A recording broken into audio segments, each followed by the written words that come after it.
আচ্ছা, দুটো ছবি ভাবা যাক। প্রথমটা, ধরুন ১৯৯০-এর দশকের একটা ভারতীয় পরিবারের। সন্ধে নামছে, বাবা সোফায় বসে খবরের কাগজ পড়ছেন, পাশে বসে মা হয়তো সারা দিনের গল্প করছেন। ১০ বছরের মেয়েটা তার অঙ্কের হোমওয়ার্ক নিয়ে বাবা মায়ের কাছে সাহায্য চাইছে, আর বছর দিনেকের ছেলেটা মেঝেতে একটা খেলনা গাড়ি নিয়ে ব্যস্ত। সবাই মানে শারীরিকভাবে তো বটেই, মানসিকভাবেও এক জায়গা উপস্থিত। তারা কথা বলছে, হাসছে, একটা সংযোগ তৈরি হচ্ছে। এবার দ্বিতীয় ছবিটা ভাবুন, আজকের বা হয়তো ২০২৫ সালের একটি পরিবার। সবাই এক ঘরেই আছে, কিন্তু প্রত্যেকে নিজের নিজের ডিজিটাল জগতে ডুবে। বাবা ফোনে খবর দেখছেন, মা ওটিটি প্ল্যাটফর্মে একটা নতুন শো দেখছেন, মেয়েটা এক কোনায় বসে ইনস্টাগ্রাম ঘাঁটছে, আর ছোট ছেলেটা ট্যাবলেটে ইউটিউব শর্টস দেখছে। কোনো কথা নেই, কোনো সংযোগ নেই, শুধু স্ক্রিনের নীল আলো তাদের মুখে এসে পড়ছে। এই দৃশ্যটা আমাদের খুব চেনা, তাই না? কিন্তু এই আপাত নিরীহ ছবির পেছনে লুকিয়ে আছে এক ভয়ঙ্কর মহামারী। আজকের আলোচনায় আমরা ঠিক এটাই খুঁড়ে দেখব, কিভাবে এই স্ক্রিন আসক্তি শিশুদের মস্তিষ্কের গঠন আর মানসিক বিকাশের উপর প্রভাব ফেলছে। শিক্ষা আর বেশ কিছু বাস্তব জীবনের ঘটনা আছে। আমাদের লক্ষ্য হল এই সমস্যার গভীরতা বোঝা আর এর থেকে বেরোনোর কোনো বাস্তবসম্মত পথ খোঁজা। চলুন প্রথমে সমস্যাটা ঠিক কতটা বড় সেটা একটু বোঝার চেষ্টা করি। ২০২৪-এ ভারতের শহরাঞ্চলে করা একটা সমীক্ষার রিপোর্ট আছে। এখানে দেখা যাচ্ছে ৬৬%-এরও বেশি অভিভাবক স্বীকার করেছেন যে তাদের সন্তান সোশ্যাল মিডিয়া বা অনলাইন গেমে আসক্ত।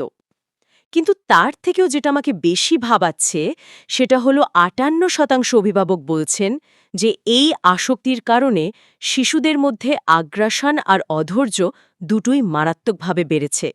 পরিসংখ্যানগুলো সত্যিই ভয়ের। আর এই সমস্যাটা বোঝার জন্য সবচেয়ে ভালো উপায় হলো বিশ্ব স্বাস্থ্য সংস্থা বা WHO এর নির্দেশিকা দেখা। তারা কিন্তু খুব পরিষ্কার করে বলে দিয়েছে যে ২ বছরের কম বয়সী শিশুদের জন্য স্ক্রিন টাইম হওয়া উচিত ০, একেবারে 0।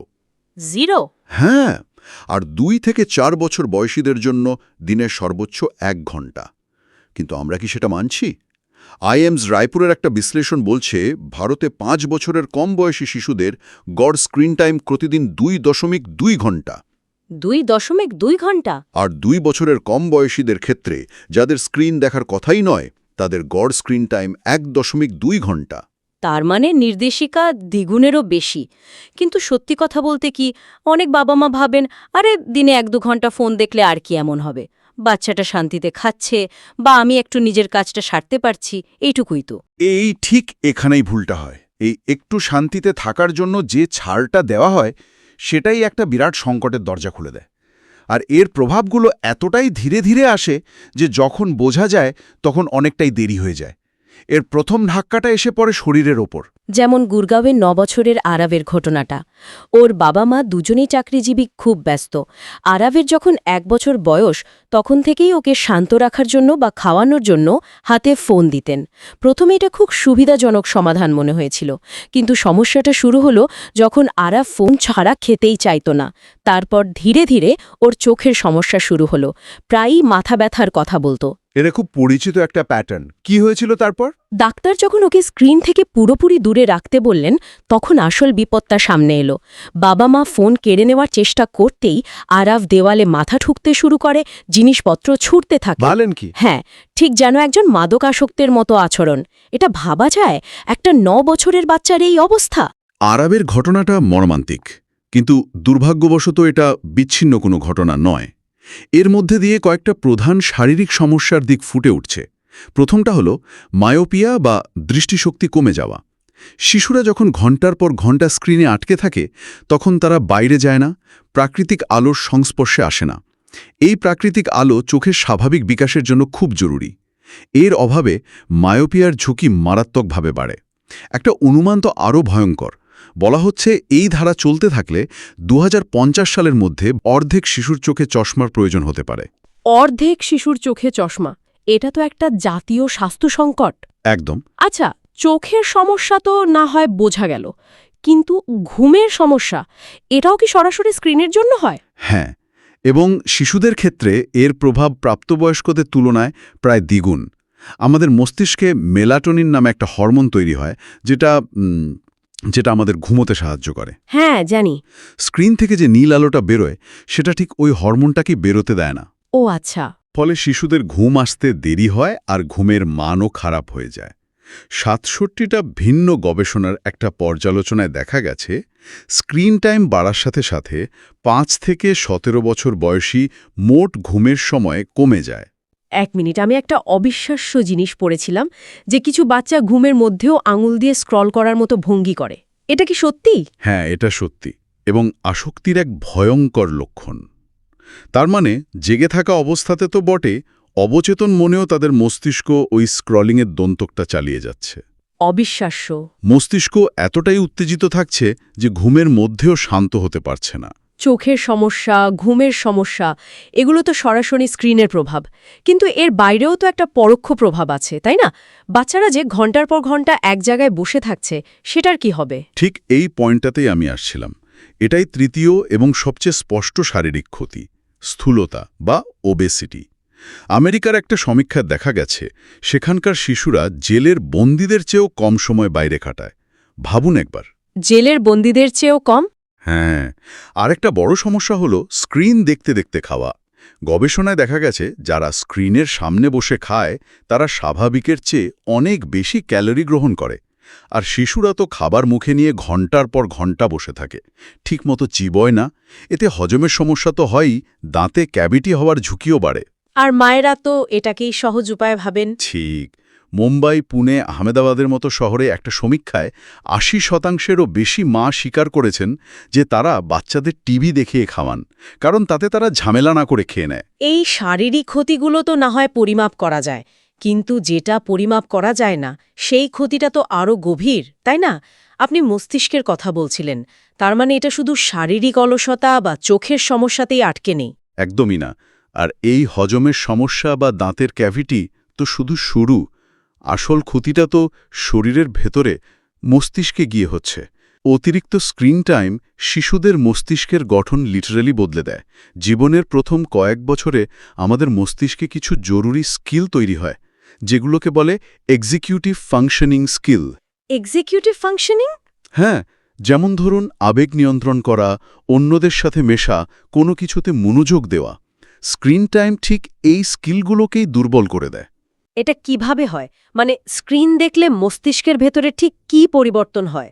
জামা পিডিয়াট্রিক্স প্রকাশিত একটা গবেষণায় দেখা গেছে যে শিশুরা ১ বছর বয়সের আগে বেশি স্ক্রিন দেখে, ৯ বছর বয়সে তাদের এই এক্সিকিউটিভ ফাংশনিং আনুপাতিকভাবে খারাপ হয়। এমআরআই স্ক্যানে দেখা গেছে এটা মস্তিষ্কের প্যারাইটাল লোবের ক্ষতি করে। প্যারাইটাল লোব, এই টার্মটা একটু কঠিন। সহজ করে বললে এর কাজটা কি? এর কাজ হল আমাদের পঞ্চেন্দ্রিয় থেকে পাওয়া তথ্য, যেমন স্পর্শ, তাপ বা ব্যথা, এগুলোকে প্রসেস করা বা বুঝতে সাহায্য করা। সহজ কথায় বাস্তব জগৎটাকে অনুভব করার ক্ষমতাটাই ভোঁতা হয়ে যায়। তার মানে বাস্তব জগতের প্রতি তারা উদাসীন হয়ে যায়। ঠিক তাই। এ কারণে ইন্টারনেটে একটা ভয়ঙ্কর ভিডিও দেখা যায় যেখানে এক মা তার সন্তানদের সামনে অসুস্থ হওয়ার ভান করছেন।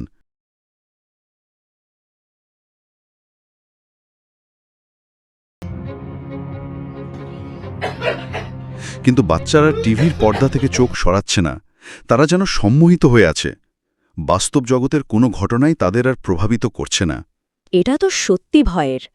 আরেকটা জিনিস যা প্রায়ই শোনা যায় সেটা হলো কথা বলতে দেরি বা স্পিচ ডিলে। এর সাথে স্ক্রিনের সম্পর্কটা কি? সম্পর্কটা খুব সরাসরি। শিশুরা কথা শেখে কিভাবে? একে অপরের সাথে কথা বলে, মুখের অভিব্যক্তি দেখে, ঠোঁটের নড়াচড়া লক্ষ্য করে। হ্যাঁ। কিন্তু স্ক্রিন তো একটা দ্বিমাত্রিক জিনিস। সেখানে কোনো দ্বিমুখী সংবাদ বা ইন্টারঅ্যাকশন হয় না। ফলে শিশুরা ঠোঁটের নড়াচড়া বা মুখের ভাবভঙ্গি ঠিকমতো বুঝতে পারে না।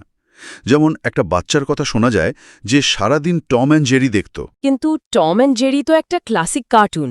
ওটা দেখে আবার কি সমস্যা হতে পারে? সমস্যাটা কার্টুনটা নিয়ে নয়, সমস্যাটা হলো ইন্টারঅ্যাকশনের অভাব।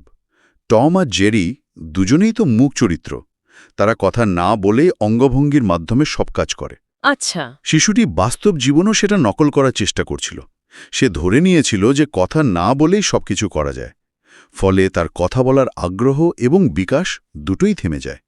একটা গবেষণায় দেখা গেছে 1 বছরের কম বয়সী একটা শিশুর স্ক্রিন টাইম যদি দিনে 1 থেকে 4 ঘন্টা হয় তাহলে 2 বছর বয়সে তার যোগাযোগ এবং সমস্যা সমাধানের দক্ষতা 3 গুণ পিছিয়ে যায়। 3 গুণ? আর স্ক্রিন টাইম 4 ঘন্টার বেশি হলে এই বিলম্ব প্রায় 5 গুণ পর্যন্ত হতে পারে। কিছু ক্ষেত্রে তো এর লক্ষণ অটিজমের মধ্যেও হতে পারে, তাই না? যাকে বলা হচ্ছে ভার্চুয়াল অটিজম। ঠিক। এর লক্ষণগুলো হলো সামাজিক বিচ্ছিন্নতা, মনোযোগের অভাব এবং যোগাযোগের সমস্যা। রোহন নামের একটি শিশুর ক্ষেত্রে এমনটাই হয়েছিল। সে কার্টুনে চরিত্রদের মতো কথা বলতো, তাদের সংলাপ নকল করত। কিন্তু মানুষের সাথে কথা বলতো না। হ্যাঁ, কোনো মানুষের সাথে চোখে চোখ রেখে কথা বলতে পারত না বা সামাজিক যোগাযোগে তার কোনো আগ্রহই ছিল না। আর একটু বড় বাচ্চাদের ক্ষেত্রে, যারা হয়তো কোনো মানসিক চাপে আছে, তারা প্রায়শই স্ক্রিনকে পালানোর একটা পথ হিসাবে ব্যবহার করে। এটা অনেকটা প্রাপ্তবয়স্কদের মদের উপর নির্ভরশীলতার মতো, যা সাময়িক স্বস্তি দিলেও দীর্ঘমেয়াদে তাদের বিষণ্ণতা এবং একাকিত্ব আরও বাড়িয়ে তোলে। কিন্তু একটা প্রশ্ন আমার মাথার ঘুরছে। এই সব কিছুর মূলে তো রয়েছে আসক্তি। কিন্তু কোকোমেলনের মতো আপাত দৃষ্টিতে নিরীহ কার্টুন কিভাবে শিশুদের এতটা আসক্ত করে তোলে? অনেক অভিভাবকই তো বলবেন যে কোকোমেলনের মতো শো তো শিক্ষামূলক, বাচ্চারা রং, সংখ্যা, এবিসি শিখছে। এটাকে আসক্তি বলাটা কি একটু বাড়াবাড়ি হয়ে যাচ্ছে না? বাইরে থেকে দেখলে ঠিক এটাই মনে হয়। আর বিপদটা এখানেই। ওরা যা শেখাচ্ছে তার চেয়ে অনেক বেশি ক্ষতি করছে যেভাবে শেখাচ্ছে সেই পদ্ধতিতে। এই ধরনের কন্টেন্ট শিশুদের মনোযোগ আকর্ষণ করার জন্য বৈজ্ঞানিকভাবে ডিজাইন করা হয়। কোকোমেলনের ভিডিওগুলো খেয়াল করলে দেখবেন সেখানে অত্যন্ত উজ্জ্বল আর ছুটছাট রং ব্যবহার করা হয়। এর সঙ্গে থাকে খুব দ্রুত গতির সঙ্গীত। কিন্তু সবচেয়ে গুরুত্বপূর্ণ কৌশল হল প্রতি 2 থেকে 3 সেকেন্ডে দৃশ্য পরিবর্তন হয়। 2 থেকে 3 সেকেন্ডে? তার মানে মস্তিষ্ককে এক মুহূর্ত বিশ্রাম দেওয়া হয় না। একদম। এমনকি চরিত্ররা যখন স্থির থাকে তখনও তাদের মধ্যে সামান্য নড়াচড়া বা একটা ঝিকিমিকি ভাব দেখানো হয়, যাতে স্ক্রিনে এক মুহূর্তের জন্য স্থিরতা না আসে। এই দ্রুত গতির অতি উদ্দীপক ভিডিওগুলো শিশুদের মস্তিষ্ককে একটা ঘোরের মধ্যে নিয়ে যায়। এর ফলে কি হয়? এর ফলে বাস্তব জীবনের সাধারণ ধীরগতির কার্যকলাপ, যেমন ধরুন বই পড়া বা খেলনা দিয়ে খেলা, তাদের কাছে বিরক্তিকর মনে হয়। তাদের মনোযোগ দেওয়ার ক্ষমতাটাই নষ্ট হয়ে যায়। আমি এটা শুনেছি। সোশ্যাল মিডিয়ায় অনেক অভিভাবক অভিযোগ করেছেন যে কোকোমেলন দেখার পর তাদের বাচ্চারা জম্বির মতো আচরণ করে। তাদের মধ্যে রাগ আর জেদ দুটোই বেড়ে গেছে। হ্যাঁ, কারণ তাদের মস্তিষ্ক ওই লেভেলের উদ্দীপনাতেই অভ্যস্ত হয়ে গেছে। তার মানে এটা এক ধরনের মস্তিষ্কের রিওয়ার্ড সিস্টেমকে হাইজ্যাক করে ফেলার মতো। একেবারে তাই। ভিডিও গেম বা এই ধরনের দ্রুতগতির কন্টেন্ট দেখার সময় মস্তিষ্কের ডোপামিন নামে একটা হরমোন বেরোয়, যা আমাদের ভালো লাগার অনুভূতি দেয়। বারবার এটা হতে থাকলে মস্তিষ্ক ওই লেভেলের ডোপামিনে অভ্যস্ত হয়ে যায়। তখন সাধারণ খেলাধুলায় আর আনন্দ পায় না। ঠিক, একই আনন্দ পেতে আরও বেশি স্ক্রিন টাইমের প্রয়োজন হয়। এটাই তো আসক্তির মূল ভিত্তি। এই আলোচনাটা শুনে তো বেশ হতাশ লাগছে। মনে হচ্ছে পরিস্থিতি হাতের বাইরে চলে গেছে। এর থেকে মুক্তির উপায় কি? বাবা মায়েরা রিয়েলিস্টিক্যালি কি করতে পারেন? দেখুন, সমাধানগুলো শুনতে খুব সহজ, কিন্তু প্রয়োগ করা কঠিন। প্রথম এবং প্রধান নিয়ম হল 2 বছরের কম বয়সী শিশুদের কোনো অবস্থাতেই স্ক্রিন দেওয়া উচিত নয়। আমি তো বলবো 5 বছর বয়স পর্যন্ত স্ক্রিন থেকে যত দূরে রাখা যায় ততই ভালো। আর আমাদের একটা জিনিস বুঝতে হবে, শিশু কিন্তু স্ক্রিনে আসক্ত নয়, বরং স্ক্রিন তাদের যা দেয়, যেমন মনোযোগ, সংযোগ, বিনোদন, তাতে আসক্ত। যখন তারা বাস্তব জগতে এগুলোর অভাব বোধ করে, তখনই তারা স্ক্রিনের দিকে ঝোঁকে। একদম। আর এক্ষেত্রে অভিভাবকদের ভূমিকা তো সবচেয়ে গুরুত্বপূর্ণ, কারণ বাচ্চারা তো আমাদের দেখেই শেখে। অবশ্যই। যদি বাবা মা নিজেরাই সারাদিন ফোনে ব্যস্ত থাকেন, তাহলে সন্তানকে ফোন থেকে দূরে থাকতে বলাটা ভণ্ডামি ছাড়া আর কিছু নয়।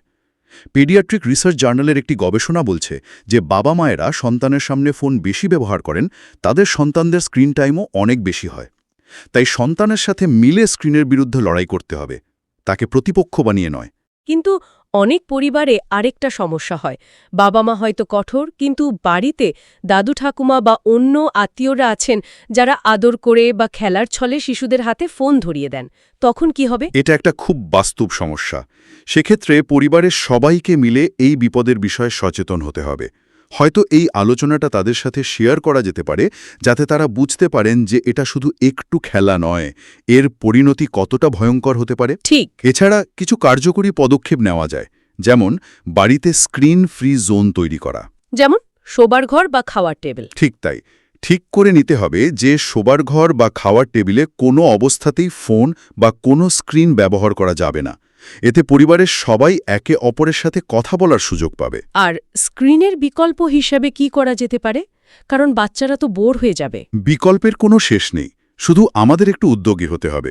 বাচ্চাদের সঙ্গে সৃজনশীল কাজ করতে হবে, লেগো বা ব্লক দিয়ে খেলা, পাজল মেলানো, লুডো বা ক্যারামের মতো বোর্ড গেম খেলা, গান গাওয়া, একসাথে বই পড়া। হ্যাঁ, আর সবচেয়ে জরুরি হল দৈনিক অন্তত 3 ঘন্টা বাইরে খেলা বা শারীরিক কার্যকলাপের জন্য উৎসাহিত করা। খোলা মাঠে দৌড়াদৌড়ি করলে তাদের শারীরিক ও মানসিক 2 ধরনের বিকাশই হবে। তবে মনে রাখতে হবে, বাচ্চারা নিজে থেকে এসবে আগ্রহী হবে না, যতক্ষণ না পর্যন্ত আপনি তাদের সাথে সময় দিয়ে এই খেলাগুলোর আনন্দটা তাদের চেনাবেন। আজকের আলোচনা থেকে এটা খুব স্পষ্ট যে শিশুদের স্ক্রিন আসক্তি শুধুমাত্র একটা ছোটখাটো অভ্যাস নয়, এটা তাদের শারীরিক, মানসিক এবং সামাজিক বিকাশের জন্য একটা বিরাট সংকট। আমরা দেখলাম কিভাবে এই আসক্তি তৈরি করা হয় এবং এর থেকে বেরোনোর কিছু পথের কথাও আলোচনা করলাম। মূল কথা হল, সমাধানটা প্রযুক্তিকে বাদ দেওয়ায় নয়, বরং বাস্তব জীবনের সংযোগ বাড়ানোর মধ্যে লুকিয়ে আছে। প্রযুক্তির একটা নিজস্ব জায়গা আছে, কিন্তু সেটা যেন পারিবারিক সম্পর্কের জায়গাটা কেড়ে না নেয়। আমাদের আজকের আলোচনা একটা খুব গুরুত্বপূর্ণ প্রশ্ন তুলে ধরছে। প্রশ্নটা শুধু এটা নয় যে আমি আমার সন্তানের স্ক্রিন টাইম কিভাবে কমাবো, বরং আসল প্রশ্নটা বোধহয় হওয়া উচিত, আমি আমাদের পারিবারিক জীবনকে কিভাবে নতুন করে সাজাতে পারি, যাতে বাস্তব জগৎটা ডিজিটাল জগতের চেয়ে অনেক বেশি আকর্ষণীয় এবং আনন্দদায়ক হয়ে ওঠে। এই ভাবনাটা নিয়েই আজকের মতো শেষ করছি।